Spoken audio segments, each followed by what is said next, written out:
Magandang araw mga boss, dito na tayo sa last part dahil nga sa 214K na yung tinakbo ni customer at kailangan niya na raw magpalit ng timing belt.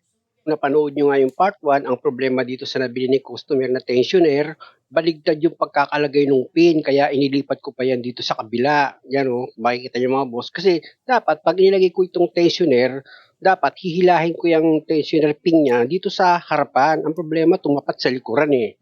Kaya inilipat ko lang naman ng position itong pin at dahil sa okay na yan, ilagay ko na itong bolt na number 10 dito sa tensioner para mai-position ko na yan. Siyempre, ipapakapit nyo itong bolt na number 10 dito sa thread niya. Ayan mga boss, kung makikita nyo, ikinabit ko na itong tensioner tapos ito naman yung isa pang bolt na number 10. Dalawa kasi yung bolt na nakalagay dito sa tensioner niya. Ganon din mga boss, ipakapit nyo muna yan dito sa thread niya itong bolt bago nyo siya ipanel lang higpit. Pag okay na, naipakapit nyo na yung dalawang bolt, pwede nyo na ngayon isunod sa ilalagay itong tensioner bearing niya. Siyempre, itong Allen wrench bolt niya, papahiran ko muna yan ng grasa. Tapos pwede ko na ngayon yan ilagay dito sa tensioner bearing. Kaya lang ang problema mga boss, itong nabili ni customer na tensioner bearing, oh, tignan nyo, ang luwag. Pag ganyan mga boss, hindi pa pwede yan. Tignan nyo itong luma na nakalagay sa kanya, oh. Eksakto siya eh, oh. Wala siyang kalog. Dapat ganyan, oh. Tignan nyo, di ba? Yung clearance nitong Allen wrench bolt, tamang-tama lang. Dahil nga sa linggo ngayon, tapos hapon na. Nabili kasi ni customer itong pyesa, umaga, kanina lang. Gustuhin man namin isauli, half day yan sila at sarado na yung auto supply. Kaya ang gagawin ko dyan mga boss, tanggalin ko na lang itong bagong tensioner bearing dito sa holder niya. Ayan mga boss, tanggal ko na itong bagong bearing niya. Tapos itabi ko muna yan. Ito naman yung lumang bearing niya. Tatanggalin ko yan mga boss. Ito yung tinanggalan ko kanina ng nut eh, nung nakalagay pa siya sa makina. Kaya nga lang sinabi ko, hindi naman talaga kailangan tanggalin yung nut niyan. Yung Allen wrench bolt lang, mapupull out mo na itong buong tensioner bearing. At ito na ngayon mga boss, yung lumang holder nitong tensioner bearing niya. Kung makikita nyo, nilagyan ko ng grasa itong loob ng pagkakabitan ko ng Allen wrench bolt niya. Tapos ito naman yung bagong tensioner bearing na nabili nga ni customer. Para sigurado ako mga boss, i-match ko muna yan. Mahirap na baka magkamali. Buti na lang, okay. Pare sila ng laki. Alam nyo mga boss, pag ganito na nagpapalit-palit ako ng pyesa, sinisigurado ko yung ipapalit ko. Baka mamaya malaki ng kaunti yung bearing o kaya itong holder. Di ba nakita nyo naman yung holder nitong tensioner bearing. Malaki yung butas niya. Nilagay ko yung Allen wrench bolt. Kaya malaking bagay na bago nyo ilagay yung pyesa, siguraduhin yung na-check up nyo yan or nasukat nyo. At dahil sa okay na ito mga boss, na ilagay ko na nga yung nut dito sa holder nitong tensioner bearing, gagamit ako dyan ng box rin sa number 13. Number 13 yan mga boss eh, ihigpitan ko ngayon yan. Ayan o, bolt and nut yan mga boss, kaya kung makikita nyo, dalawang tools yung ginamit ko. Ayun mga boss, na nakita nyo, akala nyo, hindi ko siya masyadong hinigpitan. Nung tinanggal ko dito sa camera itong paghigpit, doon ko hinigpitan yan mga boss. Siyempre, hinigpitan ko ng maayos yan. Hindi pwedeng maluwag yan mga boss dahil moving parts yan, umiikot yung bearing. Ito namang Allen wrench bolt niya, pinahiran ko pa rin yan ng grasa. Ayan mga boss, kung makikita nyo, isinalpak ko na siya dito sa holder ng tensioner bearing. Tapos, yung washer niya, wag niyong kalimutang ilagay dahil nga sa itong tensioner bearing, naglalaro yan eh. Dahil tinutulak-tulak yan itong una kong nilagay nga na tensioner. Ayan mga boss, kung makikita nyo, ipuposition ko na itong tensioner bearing. Nasa ibabaw yan ng tensioner nyo. Doon yung nakapwesto. Ayan o, kung makikita nyo. Tapos yung tensioner naman, nasa ilalim nitong bearing.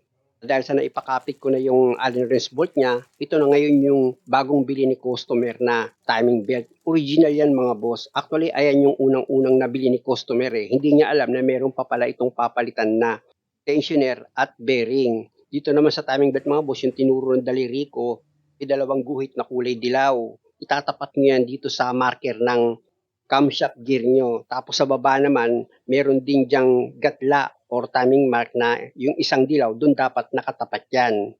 Kaya naman may guhit na dilaw itong timing belt mga boss para sigurado kayo na tama nga yung pagkakatiming nyo or pagkaka-top dead center nyo dito sa makina bago kayo nagtanggal ng timing belt. Kasi pag hindi tumapat yung dalawang guhit na kulay dilaw, dito nga sa timing mark ng camshaft gear nyo at dito sa injection pump sprocket niya, possible mga boss, mali na agad yung pagkaka-top dead center nyo. Ibig kong sabihin, wala sa timing nung tinanggal nyo itong timing belt niya. Kaya nga yung dalawang guhit na yan mga boss, yan yung magpapaalala sa inyo na tama nga yung pagkaka-timing nyo dito sa makina bago nyo nga kinalas itong timing belt. Sa pagkabit naman ng timing belt mga boss, syempre nakita nyo, di ba, itinapat ko agad itong guhit na dilaw dito sa timing mark ng camshaft. Tapos, tsaka ako ngayon unang inilagay itong timing belt dito sa ilalim ng injection pump sprocket niya. Tapos isinunod ko naman dito sa ibabaw sa sprocket ng camshaft.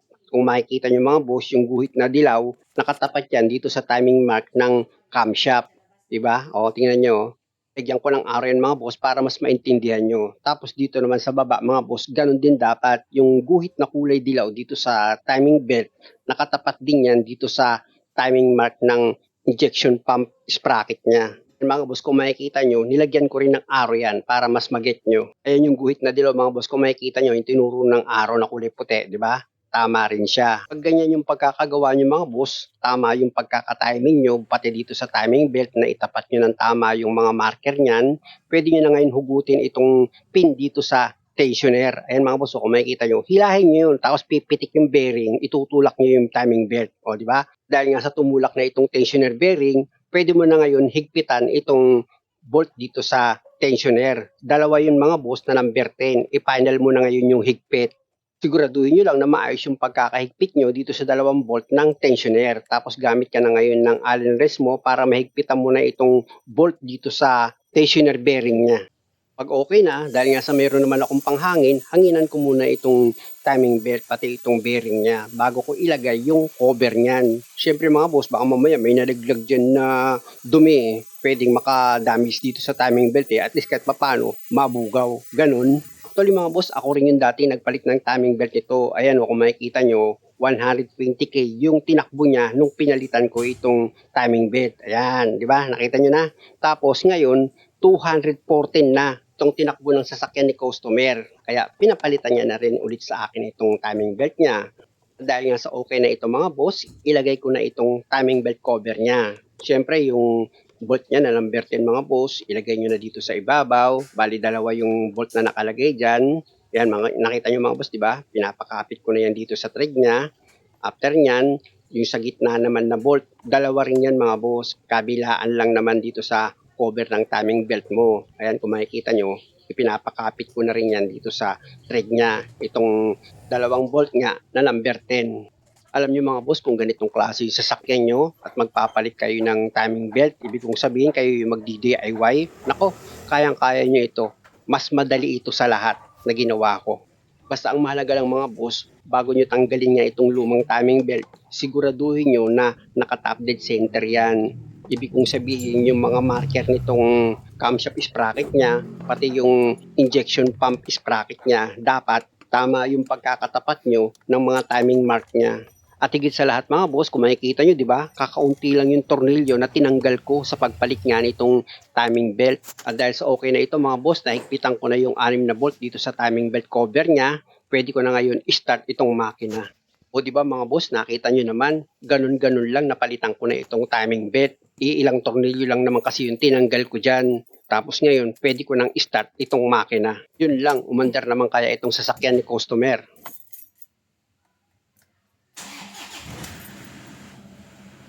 Yun, umandar na nga. Dahil sa umandar na ito mga boss, balik ulit ako dito sa harapan ng sasakyan ni customer para ma-check ko ngayon itong ginawa ko. Kung meron siyang ingay dito sa makina na lalabas. So para mga boss, sa awa at tulong ng Diyos, okay naman. Walang maingay dito sa makina ni customer. Kaya lang napansin ko nga itong drive belt ni customer, parang may ibon na umiingay. Pero mamaya ko na i-check yan mga boss, i-switch off ko muna itong makina ni customer para ma-testing ko yung starting nito kung okay ba talaga itong pagkakalagay ko ng timing belt. After ko ma-switch off yan, i-start ko ulit itong makina. Yun, okay na ito mga boss. Wala nang problema dito sa pagkabit ko ng timing belt. Dito naman ako mag-check up sa drive belt niya. Meron kasing ingay, pakinggan niyo. Sabon dyan. May yung belt eh. Parang may mga ibon. Pre, yung ano pre, pampaligo. Pampaligo mo sabon, pampaligo. Pag ganito kasi mga boss na maingay itong drive belt, kinikis-kis ko lang yan ng sabon, yung pampaligo, natatanggal yung ingay niyan. Kaya i-off ko itong makina. Ingay! Hindi, mahal din yan eh.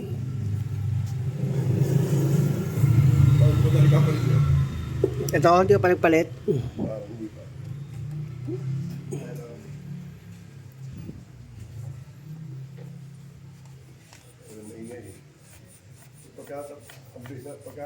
Ganito mga boss, ang focus ko sige ng sabon dyan, yung pinakaipin nitong drive belt niya.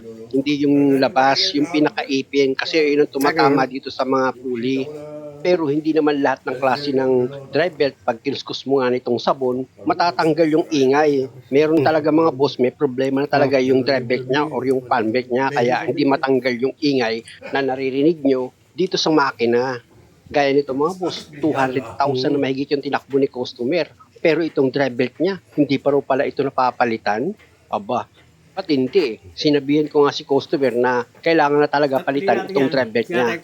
Pa-start ko na itong makina mga boss para malaman nga natin kung mawawala yung ingay dito sa drive belt. Ayun mga boss, kung mapapansin nyo, nawala nga yung ingay ng drive belt ni customer. Pero sinabihan ko pa rin si customer na kailangan ng palitan itong drive belt niya. I-switch off ko muna itong makina mga boss. Tapos, start ko ulit itong makina. Kaya nga mga boss, nang in-start ko ulit itong makina, nagkaroon ulit siya ng kaunting sipol. Kaya talagang kailangan ng palitan itong drive belt niya. Balik ulit ako dito sa loob ng sasakyan ng customer mga boss para i-switch off ko nga ulit itong makina. Mahalaga kasi sa akin mga boss na matesting ko maigi itong sasakyan ng customer bago ko yan iwan. Siyempre, switch off ko ulit itong makina. After nga yan, subukan ko ulit pa-start itong makina ni customer. Kita nyo naman mga boss, itong idle niya, okay naman, wala siyang problema. In short, stable naman itong idle niya. Kaya okay na ito mga boss, balik na ako dito sa harapan ng sasakyan ni customer. At muli, maraming salamat sa panonood. Sana sa bawat video na ginagawa ko, lagi kayong nakakakuha ng idea. At kung maaari, huwag nyo naman sanang kalimutang mag-subscribe sa channel ko. Maraming salamat!